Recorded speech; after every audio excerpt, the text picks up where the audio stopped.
Today at the National Press Club, the Treasurer, Josh Frydenberg, grappling with an economy battered by COVID-19, the Treasurer is trying to pave the way towards recovery as restrictions come off. Josh Frydenberg outlines his plans in today's National Press Club address.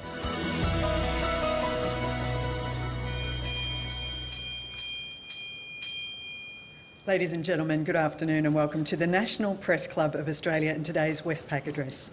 My name is Sabra Lane. I am the club's president. I'm also the presenter of the ABC radio program AM. Our guest today would normally be putting the finishing touches on a budget, but not this year. Josh Frydenberg instead will be preparing to give an economic statement to Parliament next week as it considers a crucial legislation over the COVID-19 Safe App. He's here today to give us an outline of the government's thinking about the way out of the crisis, and we thank you for coming to the club today. The club, I've got my colleagues here, but it's not a normal press club. We haven't packed the place out. We're observing restrictions, social distancing, so we'll still allow the same questioning that we expect, robust questioning of the Treasurer today.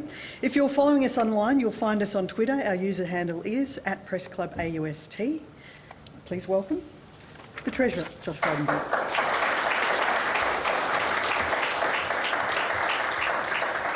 Well, thanks very much, Sabra. Can I acknowledge the traditional owners of the land and pay my respects to their elders, past and present. My parliamentary colleagues, particularly Assistant Minister Senator Jane Hume, thank you for being here. And maybe this is a good distance between politicians and journalists in this new environment. It was the weekend of the 22nd of February at the G20 Finance Ministers meeting in Saudi Arabia when the economic impact of the coronavirus really hit home. As I listened to my counterparts provide their country updates, it was the words of my Singaporean colleague that resonated most. He spoke of the damage inflicted on his proud city-state as a result of COVID-19 and the fiscal support that would now be required. Having not run a budget deficit in more than a decade, he was resigned to this fate. My mind quickly turned to what would be required at home, but even then, the scale of what we would confront was little known. In Australia, we had our first coronavirus case about a month earlier. And on the 1st of February, we were among the first countries to close our borders to foreigners who had been in mainland China in the last 14 days. We knew the economic impact would be greater than SARS, but this was mainly due to the fact that the Chinese economy was now 4 times bigger than it was back in 2003, and that Australia and the global economy were a lot more integrated with China. Even as recently as February, just 10 weeks ago, the IMF was saying that the coronavirus would detract only 0.1 percentage points from the anticipated global growth of more than 3%. There was growing economic uncertainty for Australia. But beyond the immediate impacts on international students and tourists, it was hard to assess, let alone to quantify, the downside risks. At this point, the government, through the strong and decisive leadership of the Prime Minister, was moving quickly on the health front. The Commonwealth's Chief Medical Officer declared COVID-19's pandemic potential more than a month ahead of the World Health Organisation's formal declaration. We had also initiated the Coronavirus Emergency Response Plan on the 27th of February. This was followed by a $2.4 billion health package on the 11th of March. On the 12th of March, the government announced its first $17.6 billion stimulus support package, at the time designed to provide targeted stimulus support to the economy in the face of the emerging economic shock. However, it was the announcement on the 15th of March of the first social distancing rules by the newly formed National Cabinet, which both accelerated and broadened the economic impact. The next day, the ASX, the Australian Stock Exchange Index, fell by 9.7%, beating the largest daily fall seen in the global financial crisis of 8.3% in October 2008. It was clear that the economic environment was deteriorating rapidly, and government support beyond our first package would be required.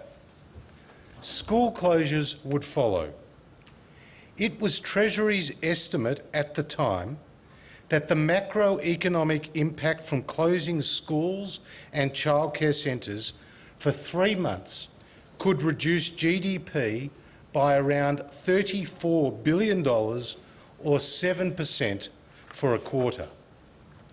This was based on the assessment that school and childcare closures could result in around 1 million adults needing to withdraw from the workforce to care for children at home. This illustrated the potential economic impact that health restrictions could have. Not only was the real economy being adversely impacted by COVID-19, but so too was the stability of the global financial system. Credit spreads had widened, and the ASX had lost a third of its value in just 4 weeks. We were in, and I quote, a very serious situation, in the words of the Reserve Bank Governor, Phil Lowe. It was against this backdrop that on the 19th of March, the Reserve Bank Board met out of cycle, a rare occurrence, to approve a massive $90 billion injection to boost the liquidity of the banks and encourage lending to small business. It was announced concurrently with a 25 basis point rate cut, which saw the cash rate fall to 0.25%, the lowest on record. The Morrison government was closely coordinating its actions with the Reserve Bank, announcing on the same day a $15 billion fund for smaller lenders through the Australian Office of Financial Management. Standard & Poor's described the announcements from the government and the Reserve Bank as decisive and coordinated action. Just 3 days later, on the 22nd of March, our second support package at $66 billion was announced.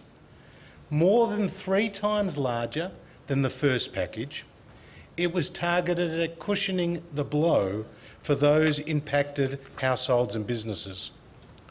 This was a Team Australia moment and showed the government was prepared to do what it takes. Our message to Australians was we have got their back. Over the course of the next week, the number of coronavirus cases internationally continued to skyrocket, traversing from mainland Europe across the Channel to the United Kingdom, which had now moved to full lockdown. In Australia, states including Western Australia, South Australia and Queensland had closed their borders. Long queues formed outside Centrelink. This was hard to watch and something I will never forget. The number of people contracting coronavirus was increasing by more than 20% per day, and we were in a race against time to replenish our PPE stocks, increase the capacity of our ICU units, and secure a sufficient number of ventilators to deal with the expected surge in demand. It was all in this week that elective non-urgent surgery was suspended. With the second package effectively doubling the safety net with the $550 a fortnight coronavirus supplement and providing an expanded $32 billion cash flow boost to small businesses, our attention turned to putting in place a complementary wage subsidy program as the next stage in our economic response. Treasury had earlier advised me of the limitations of the United Kingdom government's wage subsidy program, and we had seen the two-tier approach adopted in New Zealand. Having considered the alternatives, we came up with what the Prime Minister has described as a distinctly Australian model, announcing the new JobKeeper payment on the 30th of March. It would be a flat $1,500 fortnightly payment, equivalent to about 70% of the median wage, which would see every eligible worker, be they part-time, full-time, long-term, casual or sole trader, receive the same amount and apply irrespective of whether they had been stood down or were still in work. Using existing payroll systems, JobKeeper had the benefit of keeping employers and employees formally connected while reducing the cost of labour to employers, thus helping to keep their businesses in business. As with each of the economic measures announced in response to COVID-19, JobKeeper is temporary, it's targeted and leverages our existing systems. At $130 billion, there are some that say JobKeeper is too costly, while others say it has not gone far enough and needs to be expanded. The reality is we needed a program that was equivalent to the scale of the shock, and JobKeeper was it. As John Howard had said to me in the days before the package was announced, in times of crisis, there are no ideological constraints. Our decision around JobKeeper was made in the context of the new social distancing arrangements announced following the National Cabinet on Tuesday the 24th of March. This would see the prohibition of a number of activities and precipitate the temporary closure of a number of businesses, including pubs, restaurants and cafes. At that time, Treasury could see a scenario where GDP could fall by 10 to 12% in the June quarter. If these restrictions were increased even further, akin to the 8-week lockdown in Europe, then the adverse economic impact on GDP would double to 24% or $120 billion in the June quarter. This would have seen enormous stress on our financial system as a result of increased balance sheet impairments, widespread firm closures, higher unemployment and higher household debt. This was the cliff we were standing on. The potential economic consequences of the pandemic were immense. Treasury's advice underlined the economic imperative that produced the JobKeeper program. In dealing with the virus, we are fortunate that through decisive, early and coordinated action, Australia has made strong progress in flattening the curve. With one of the highest testing rates and lowest mortality rates in the world, we have seen the growth in the number of coronavirus cases go from more than 20% per day just a few weeks ago to less than 0.5% today. Tragically, 96 people have died in Australia from the coronavirus, accounting for around 0.04% of total global casualties. Adjusting for population, the death toll in the United Kingdom is over 110 times of that here in Australia. In France, it is over 100 times, and in the United States, it is over 50 times. At almost 70,000, the US death toll is extraordinary when one considers the first casualty in the United States from coronavirus was only around 2 months ago on the 29th of February. Some observers claim that the Swedish model of handling the virus with significantly less restrictions is the model of success. Respectfully, I disagree. Sweden has 40% of Australia's population, but 70 times the death rate. The numbers speak for themselves. Notwithstanding Australia's progress to date on the health front and the unprecedented scale and scope of our economic response, our economic indicators are going to get considerably worse in the period ahead before they get better. Some of the hardest hit sectors like retail and hospitality are among the biggest employers, accounting for more than 2 million employees between them. Recent credit and debit card data from the banks show that spending on arts and recreational services was down 60%, and accommodation and food services were down around 70% in late April compared to the previous year. Despite the rush for toilet paper and the record increase in overall retail trade in March, due in no small part to panic buying, overall consumption, according to NAB data, has fallen 19.5% since the start of the year, with declines across all jurisdictions. Victoria has had the steepest fall of 23%, followed by the ACT, Western Australia, New South Wales, Queensland, South Australia, Northern Territory and Tasmania. The economic shock will be broad. GDP is expected to fall significantly, with Treasury forecasting a fall of over 10% in the June quarter, equivalent to $50 billion.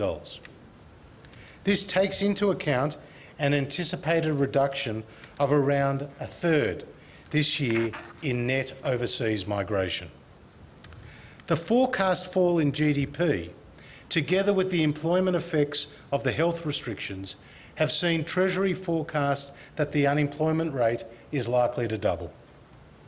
Having fallen in February to 5.1%, it is now forecast to reach 10% in the June quarter. Treasury have also forecast that, but for the JobKeeper program, it could have risen to 15%. The worsening economic picture is not unique to Australia. Indeed, many countries are facing considerably more challenging circumstances. More than $8 trillion has already been committed globally in economic support, with more than 100 countries going to the IMF seeking assistance. The economic shock of the world dwarfs what we have seen during the GFC. During the GFC, the global economy contracted by just 0.1% in 2009. But according to the International Monetary Fund's most recent forecast, there will be a 3% contraction in global growth in 2020. In the last 4 weeks alone, 30 million Americans have filed jobless claims, which is equivalent to almost 19% of their workforce. The extraordinary cost of responding to the crisis is illustrated by the US Treasury announcement overnight that the government plans to issue $3 trillion in debt in the 3 months to June, which is almost 5 times what was raised over the 3 months during the GFC and more than twice what was raised by the United States in all of last year. China's economy has also been hit hard, with GDP falling by 9.8% in the March quarter, the first quarterly drop on record. In Italy, France and Spain, they have also seen the largest GDP quarterly falls on record. As we cross the bridge to recovery, Australia has the advantage of having made real progress in suppressing the spread of the virus without having to resort to a full lockdown, as has been the case with other nations. Significant sectors of our economy, like agriculture, mining and construction, have been able to adapt to the new health restrictions and in most cases continue to operate. This is demonstrated by the ABS survey showing 85% of mining businesses were still operating. Reassuringly, National Cabinet has signalled that from this Friday it will assess more opportunities for easing restrictions, building on decisions already taken to date, such as around elective surgery or, in some states, limited gatherings and visitations. The health advice of the Australian Health Protection Principal Committee, AHPPC, is that 15 conditions precedent need to be satisfied before the easing of restrictions can be considered. These restrictions and their conditions relate to the resourcing and data analysis around testing and tracing, as well as health system capacity, including the availability of masks, gowns, gloves and ventilators.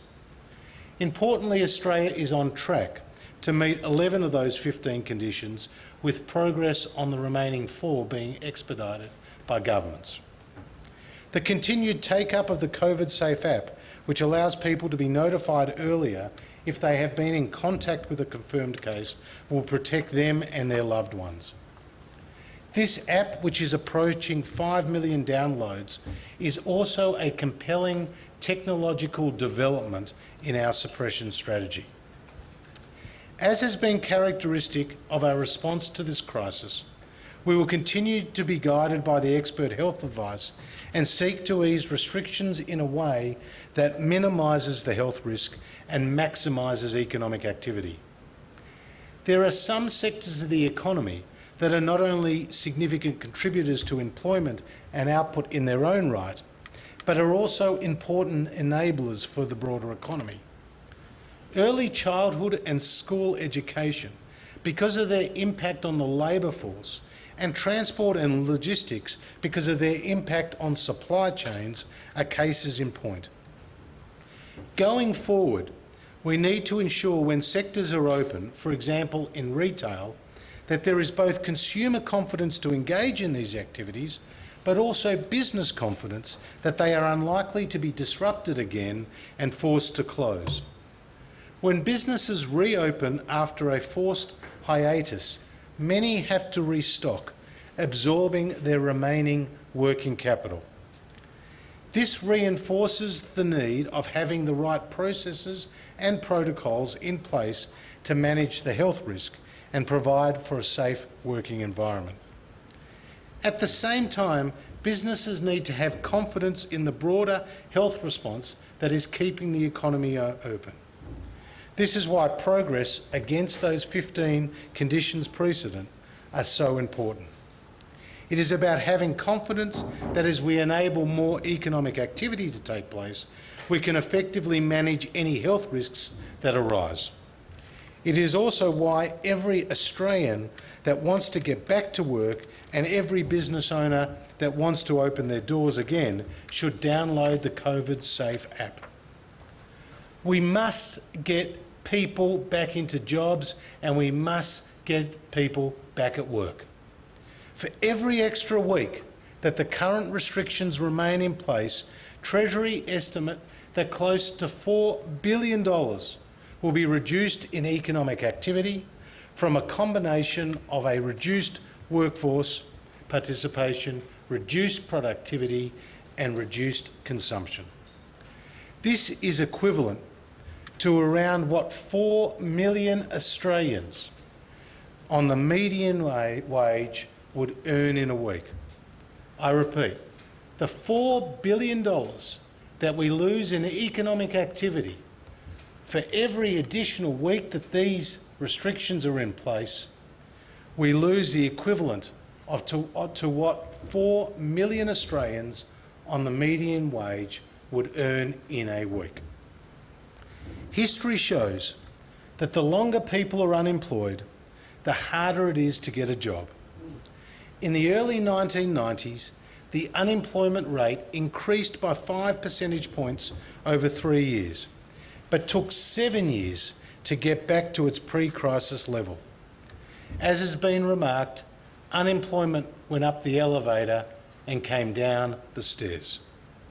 In the current coronavirus crisis, it is expected that the unemployment rate will go up by around 5 percentage points in just 3 months, let alone in 3 years. It underlines the importance of getting people back to work as soon as possible to avoid the long-term economic and social impacts from high unemployment. Throughout this health crisis, it has been a fundamental priority for the Morrison government to keep the economy going, even with the disruption and constraints caused by the health restrictions. We have made over 80 regulatory changes designed to provide greater flexibility for businesses and individuals to operate. This has included changes to bankruptcy and insolvency laws to create a regulatory shield at a time of financial stress, clarification of responsible lending laws to improve the flow of credit to small business, and an expansion of telehealth rebates to promote remote consultations which could have otherwise been impossible due to social distancing restrictions.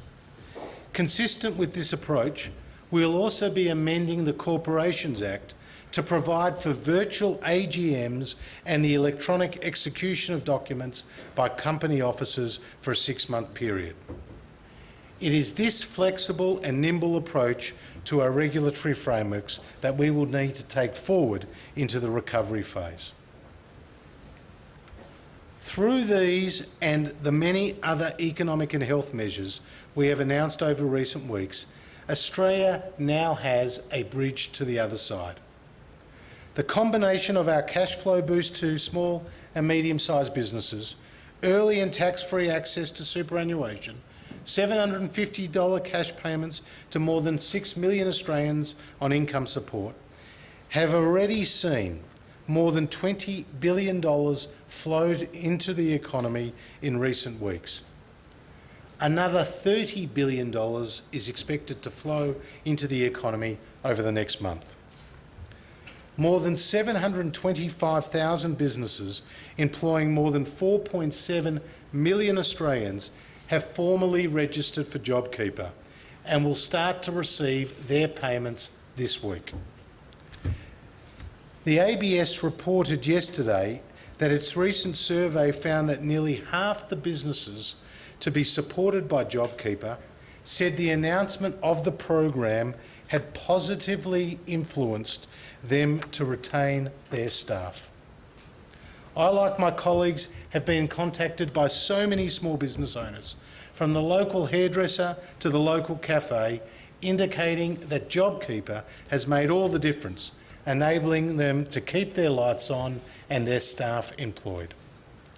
Together with our small and medium-sized enterprise loan guarantee in partnership with the banks, which has now already seen around $1 billion approved by the banks, the government is providing an extraordinary level of support to this vital sector of our economy, a level of support the country has never seen before. We are by no means out of this crisis, and we must be realistic that even with the best medical minds focused on finding a vaccine, it remains elusive. Nevertheless, as we build to the recovery phase, we must also turn our mind to the changes that will be needed to further drive economic growth and employment. In the world post-crisis, we must continue on our path to a more efficient and productive economy. At the end of last year, economic growth was strengthening, with the International Monetary Fund forecasting Australia to grow faster than the United Kingdom, Germany, France, Japan and the United States. Employment growth in Australia was nearly double the OECD average, with participation rates near record highs and more than 1.5 million new jobs being created since we came to government. We'd also delivered the largest personal income tax cuts in 20 years, providing immediate relief to more than 10 million Australians. By abolishing an entire tax bracket and protecting against bracket creep, once fully implemented, these changes will mean 94% of Australians pay no more than 30 cents in the dollar on every dollar they earn. At the same time, the budget was back in balance for the first time in 11 years, and even with the global headwinds created by the trade tensions and the adverse economic impacts of the drought and fires, we were still on track to deliver Australia's first budget surplus in 12 years. In the words of the Reserve Bank Governor Phil Lowe on the 5th of February, Australia's economic fundamentals remain very strong. Responsible economic management, which has seen our net debt to GDP entering this crisis at around a quarter of that in the United States and the United Kingdom and 1/7 of that in Japan, has given Australia the financial capacity to respond to this crisis in a way that many other nations could not. Our direct financial support, including a number of demand-driven programs, carries a price tag of around $200 billion or 10% of GDP. The income shock caused by this crisis will also hit the revenue side, the totality of which will be quantified in budget in October.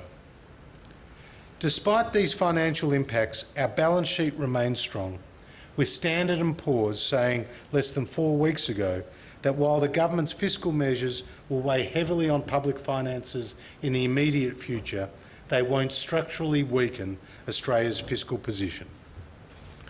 Our ability to handle this crisis has once again reminded Australians of the importance of a strong and stable financial position. It is an emphatic rejection of the claims by some that our focus on restoring the nation's finances were merely an ideological pursuit. It is self-evident that putting the country in a strong financial position must always be a primary responsibility of government. After the crisis is resolved, Australia will face a higher debt burden that will take many years to repay.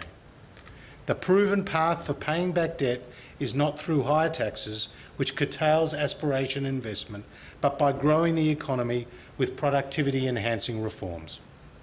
We know that a strong economy is the foundation for everything else, and only with a strong economy can you provide the health, education and essential services that Australians rely on.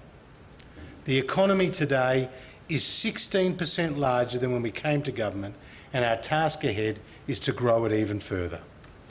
As the Prime Minister has indicated, we're not about to announce a shopping list of reforms.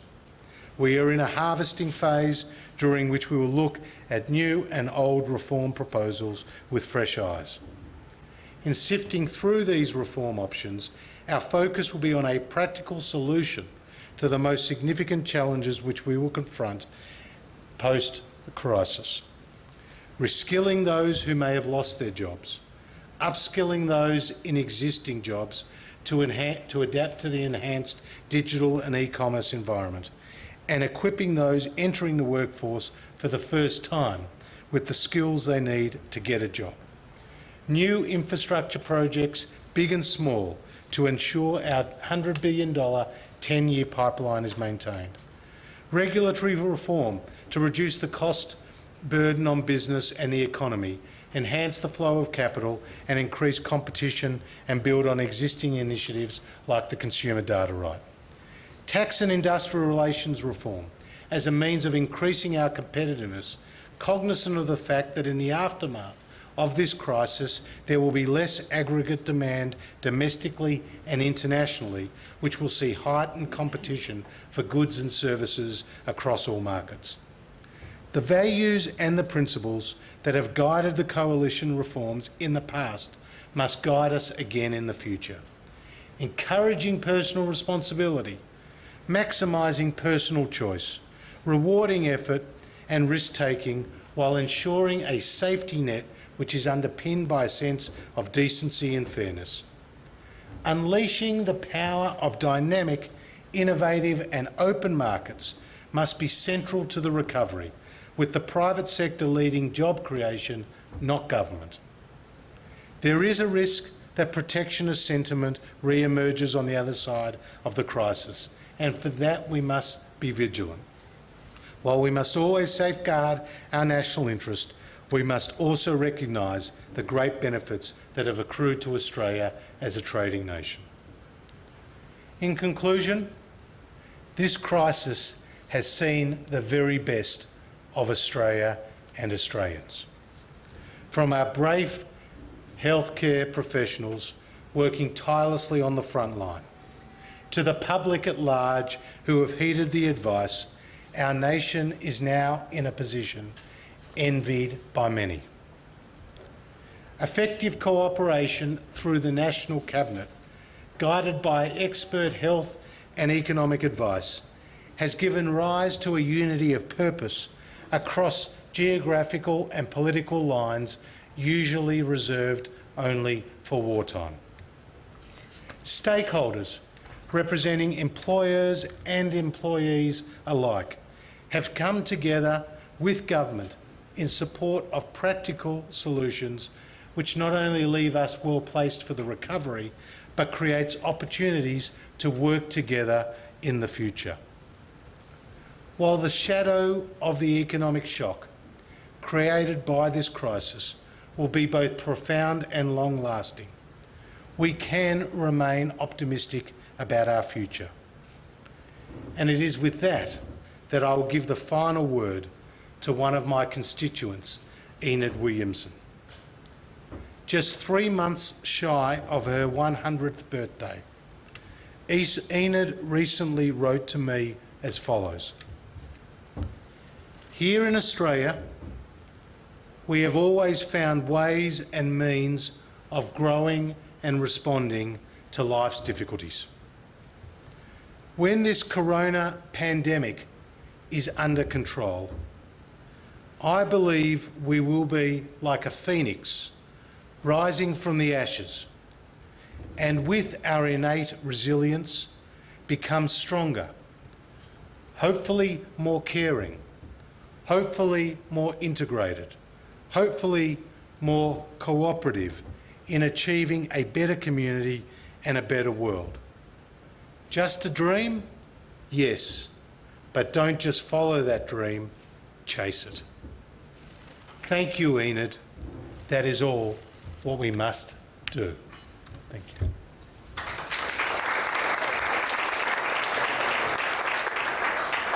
Thank you, Treasurer. How flexible is the government prepared to be with further financial assistance, given with winter approaching, the experts warned that there will be more outbreaks of COVID-19 and a second wave? Well, Sabra, obviously we'll continue to do what is necessary. That's been our consistent position through this crisis, and where there is a demand, we will be there to support the Australian people.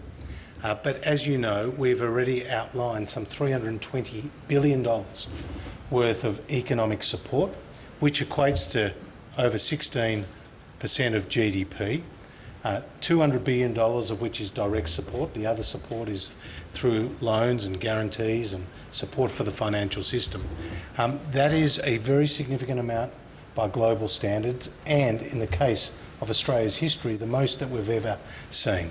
So we're now in the implementation phase of our programs. The JobKeeper program has seen over 725,000 businesses register. More than 4.7 million Australian workers will be covered by that program. That money will be flowing out this week. I believe that that support, together with our other programs, will be what is required to continue to help people through this crisis. I remind my colleagues, one question per person. Shane Wright. Thank you, Sabra. Shane Wright from the AHO, Sydney Health Treasurer. It's no secret that immigration has been pivotal to Australia's economic success over the last 30 years. The Prime Minister mentioned last week that the forecast for 2021 is an 85% fall in non. How will that affect your economic recovery plans, and does it mean that you have to actually start looking at ways to encourage more people back into the country post-virus? Well, Australia is very proud of the fact that we have welcomed immigrants, and I am a product of it. Indeed, everyone here is in one way or another. And I think that will continue to be our approach. But you're right, it will affect the economy.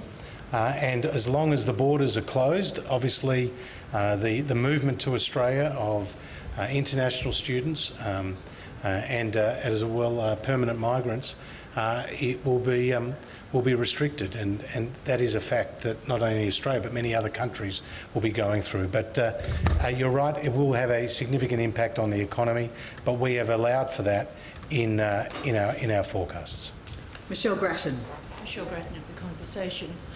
Treasurer, do you think that the crisis has exposed significant problems with Australia's supply chains and their vulnerabilities?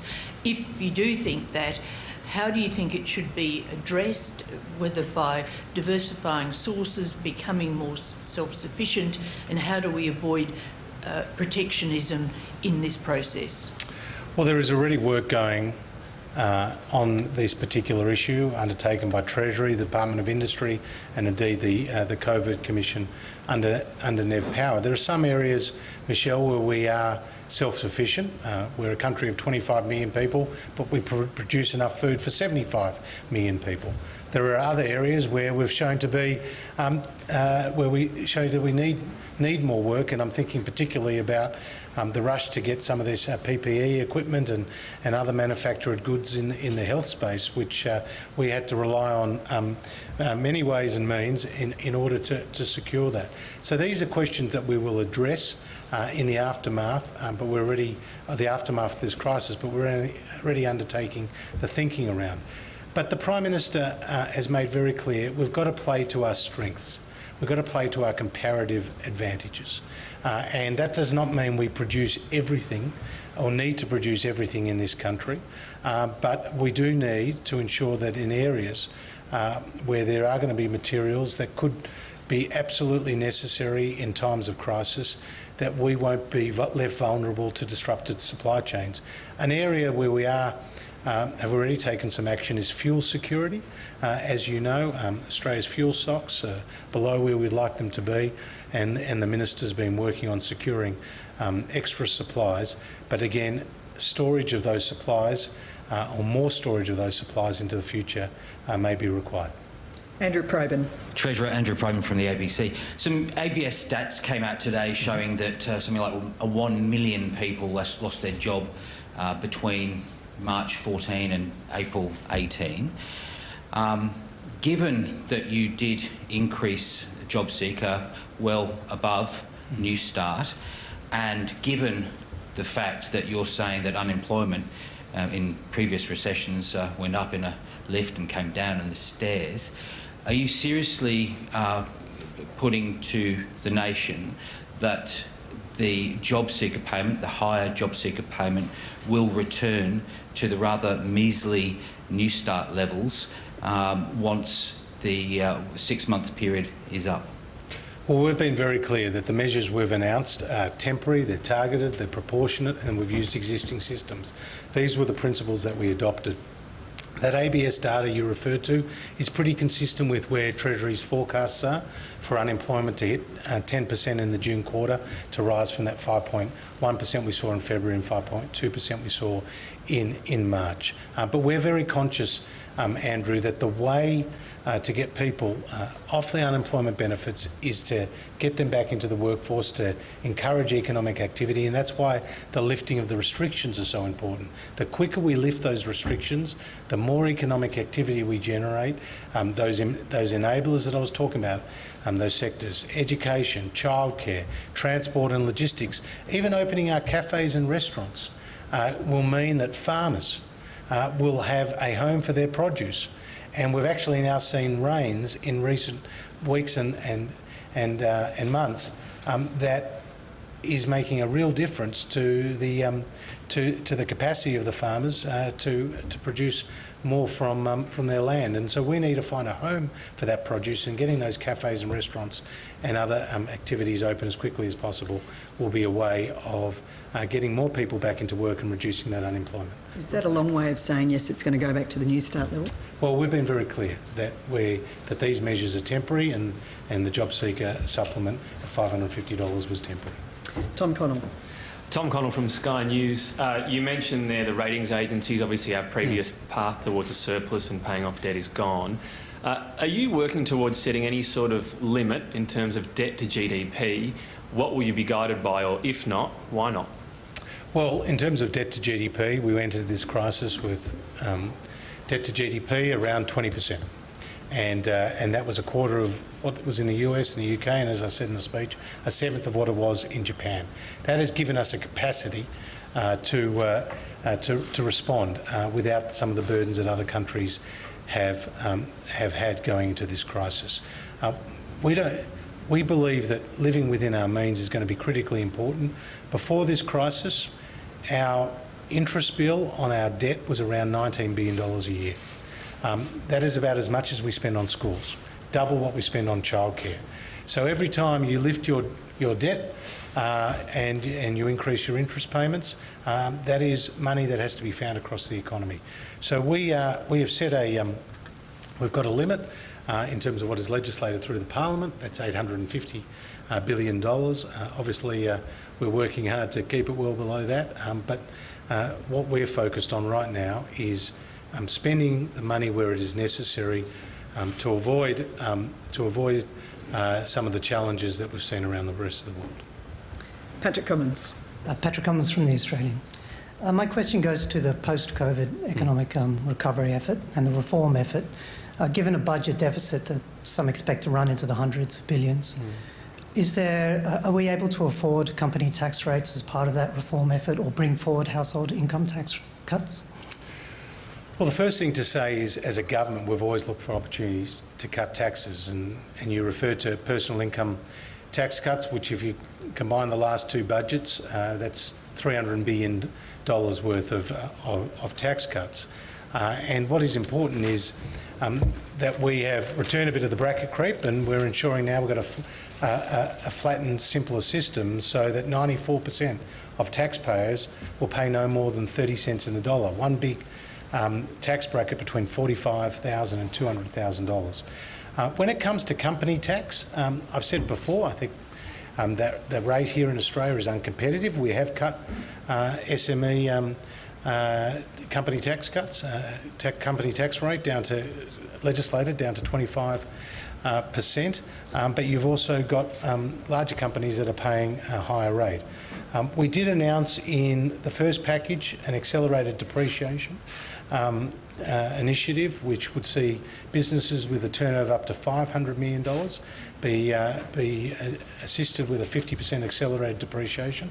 That's an added benefit to some of those bigger companies. But at 30 cents in the dollar here in Australia for larger companies, 21 cents in the dollar in the United States, 19 cents in the dollar in the United Kingdom, and 17 cents in the dollar in Singapore, Australia has now the second highest company tax rate to Portugal in the OECD.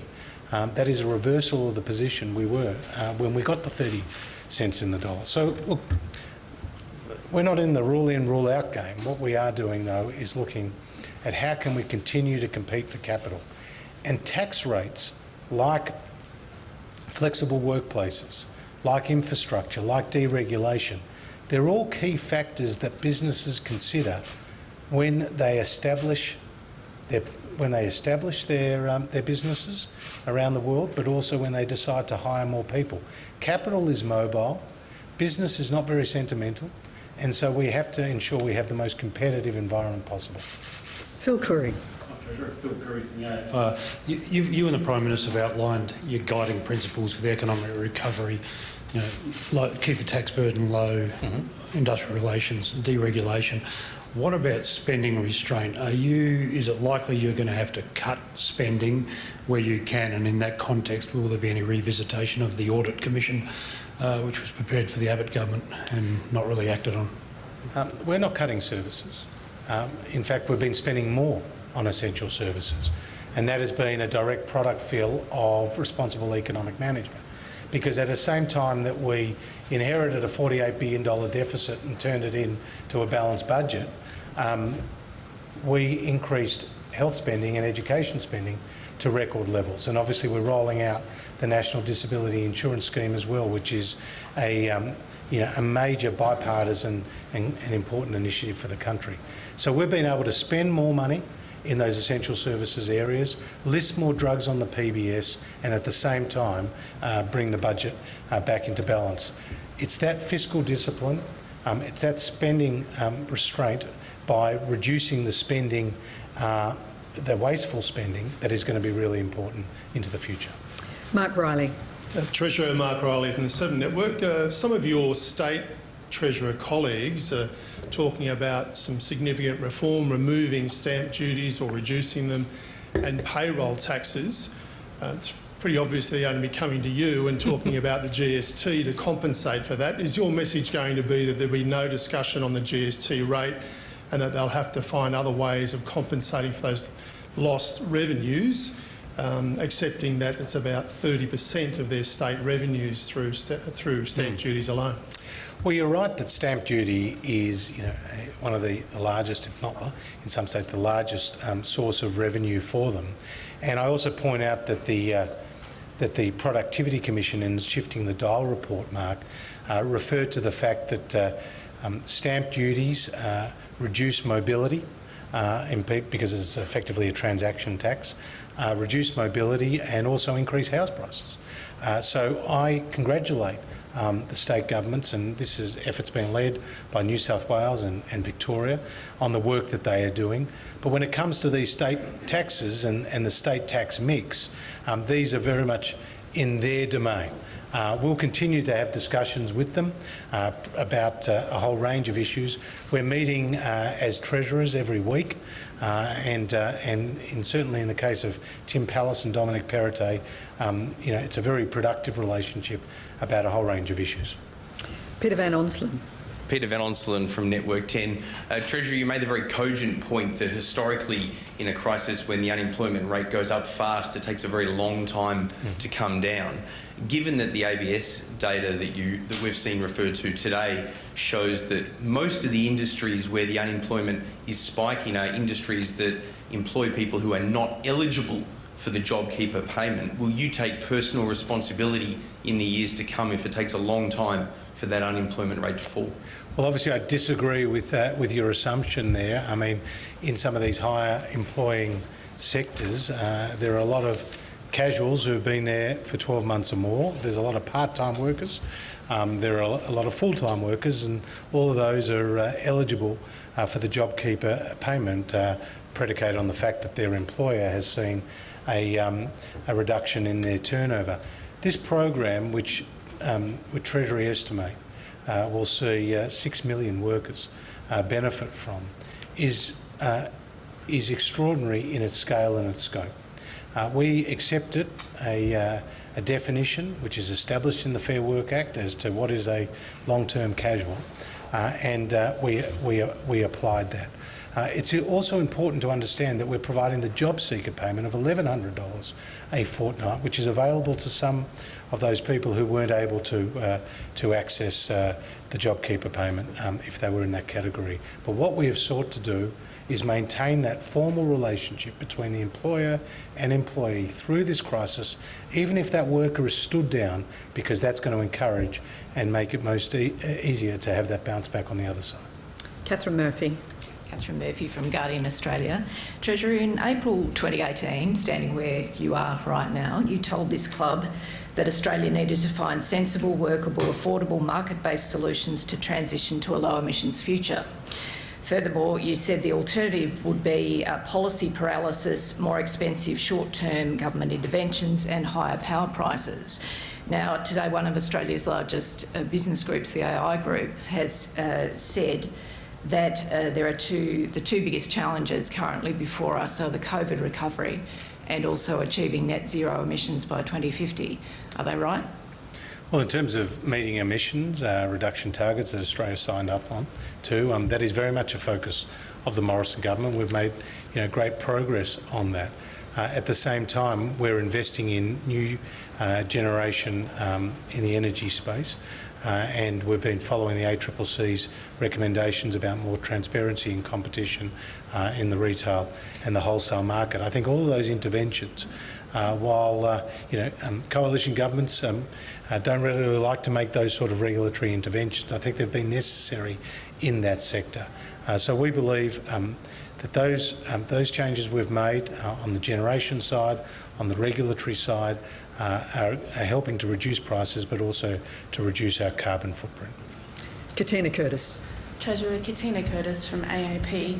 We've got a generation now facing the possibility of long-term joblessness, and another generation coming up behind them facing possible poorer education outcomes because they've been learning at home, and the probability that they're going to find it harder to get a job after they've been to uni or done training. How is Australia not going to avoid taking a hit to our productivity and hence our growth in the future? Well, you touch on an important area in terms of skills and getting people back into the workforce, and one of the one of the comments that's come through regularly in my dialogue with businesses big and small is that through this crisis there's going to be greater digital take-up across the economy. It was already a transition that was occurring, but more people working from home, more people having the virtual meetings. E-commerce is going to accelerate in this post-crisis environment, and it's going to be important that young and old workers have access to those skills. So the Joyce review was the one we commissioned in terms of the skill space, setting up a National Skills Commission, working with the states on the issue of TAFE in particular, but also accreditation. I mean, accreditation of skills is one of the recommendations out of the Shifting the Dial report, which was raised in the conversation with state treasurers last week.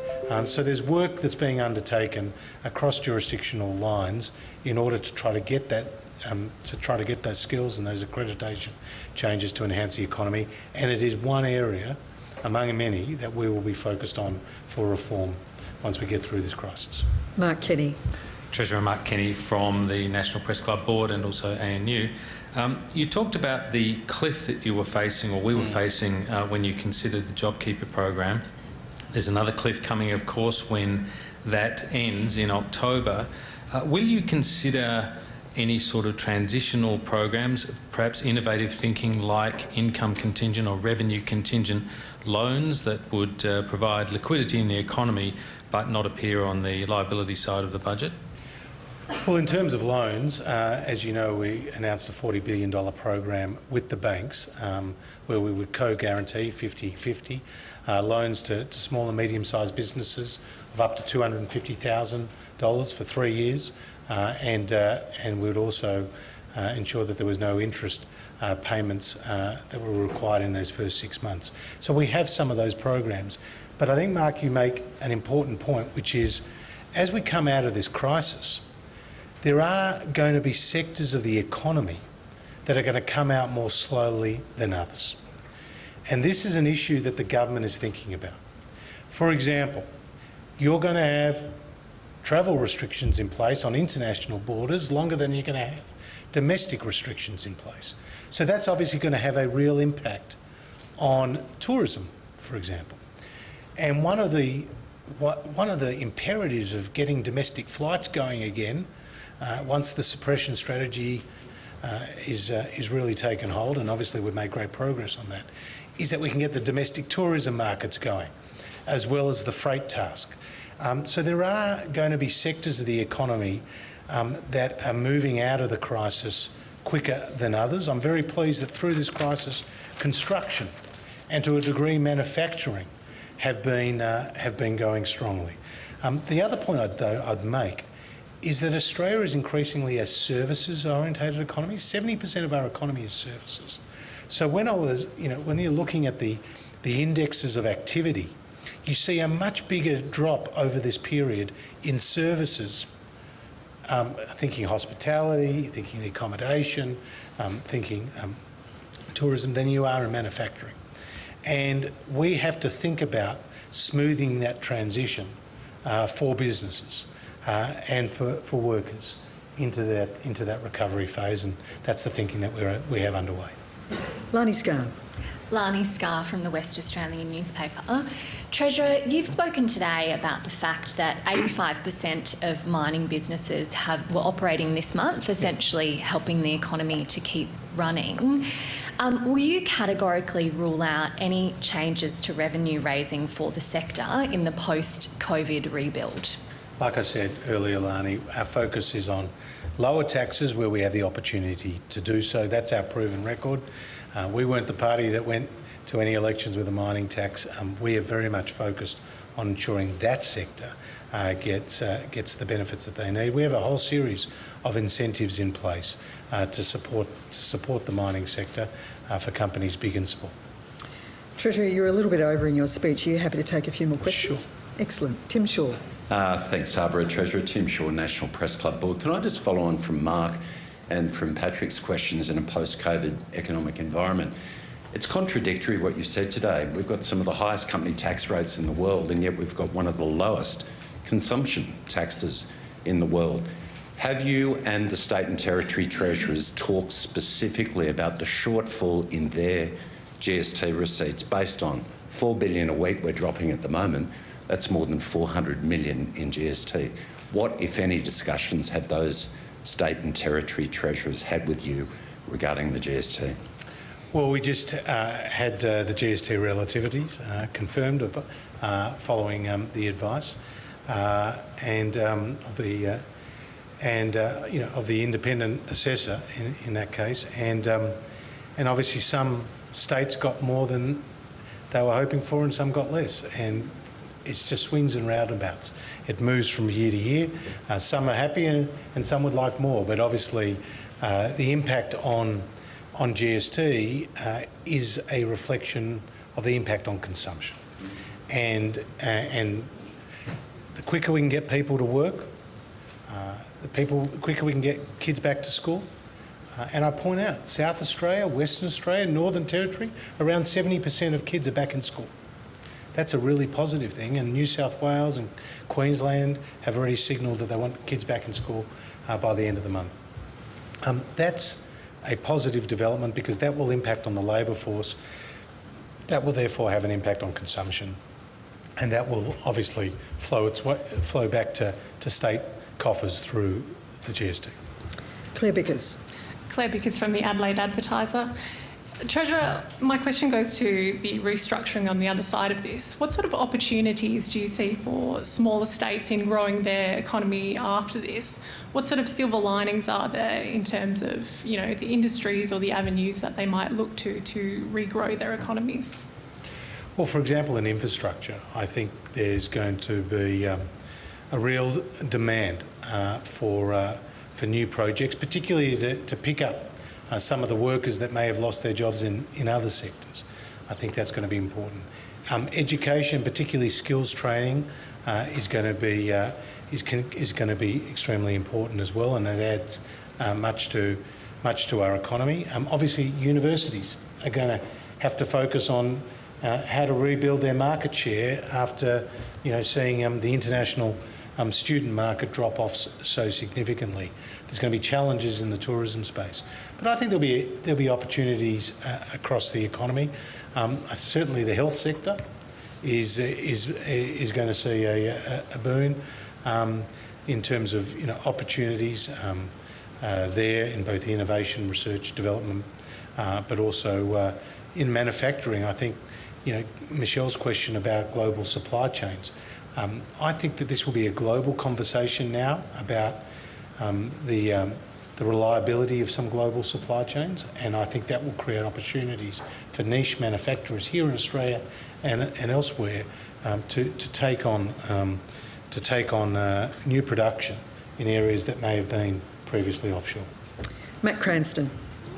Treasurer, much has been made of the enormous amount of government debt to GDP coming through. But household debt to GDP in Australia is twice that of the US. Yes, there's been obviously a big fiscal response from you guys. Interest rates are at record lows, and there's been some deferrals of interest as well. The question is, surely as Treasurer, you have some figures or some numbers in your head as to the capacity or the buffer that households have to handle that debt when it comes through in just a few months. That's what businesses want to know, that's what they want to get a grip on, is your understanding of what that buffer is. Well, household debt will be a function in some degree by what happens on unemployment. People have a job, then they can meet their mortgage payments, and indeed there are other expenses. But as you know, household assets to household debt,